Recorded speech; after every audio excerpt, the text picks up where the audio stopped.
There was a scene, I think, in the first episode of the first season of Queer Eye, where we were all in a car and my castmates were sharing how they've all at some point or another been called the F word.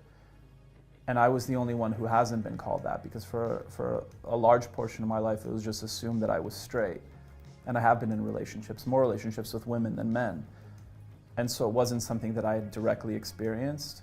And so when the show first came out, I didn't think that it was necessary for me to be an activist, because I was like, oh, well, this isn't something, like I didn't necessarily like experience the pain and the trauma, which was like such a simplistic, narrow-minded, arrogant, ignorant, all the above way to look at things.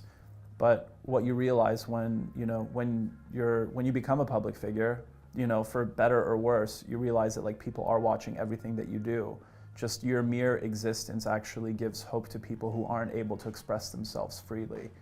And there was a moment when I was on Twitter, and then I was tagged like a really aggressive amount in these videos in this town called Białystok in northern Poland, and they had their first ever Pride.